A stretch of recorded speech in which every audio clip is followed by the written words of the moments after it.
Dalawang sugatan sa magkasunod na karambola sa Valenzuela City kahapon.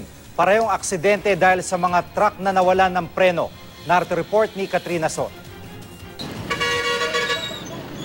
Tila isang eksena sa pelikula ang sinapit ng mga sasakyang nagkayupi-yupi at motorsiklong naipit sa gulong ng isang trailer truck. Ang mga sasakyang ito ang mga nasangkot sa dalawang magkasunod na karambola na parehong nangyari sa Mindanao Avenue, Barangay Ugong, Valenzuela City.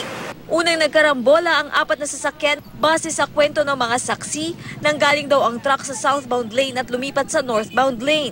Dito na raw ito nawalan ng preno. Nawalan kontrol yung driver, kinawid niya sa gutter, nawalan ng kontrol. Kaya binanggaan niya dito, dalawang kotse para hindi sa makadiskrasya. Una umano nitong natamaan ang dump truck na nasa unahan nito sa kanasagi ang dalawang kotseng nasa gilid ng kalsada. At dahil sa pagkakasagi sa mga kotse, nasagi naman ng mga kotse ang pader ng isang bahay. Dito ay isang babae na nagkataong naliligo ang nadaganan ng pader. Nandun sa ospital yung hipag ko. Nabangga nga po ng truck yung pader nila. Pasado alas 5 ng hapon ng isang trailer truck muli na may kargang mga mani, patungong Pulilan, Bulacan ang nawalan din ng preno.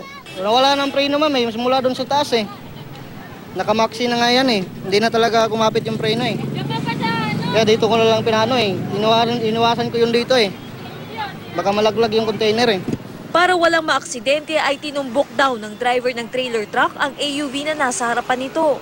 Ngunit kasabay nito, natamaan din niya ang isang tricycle, isang motor at isa pang kotse na nasa gilid nito. Pinatigil kami dyan. Now ito biglang dumating. Pumuput-put pa pero hindi na yata nakapreno na mabilis. Buti na lang, nasa medyo unahan ako nung tricycle. Di natulak lang ako ng tricycle kaya napatalon ako sa kabila. Ang kotse namang nabangga ay nasagi na umano sa naunang karambola ng mga sasakyan. Ginilid lamang daw ngunit sa di inaasahang pagkakataon ay muli na naman daw na nabangga.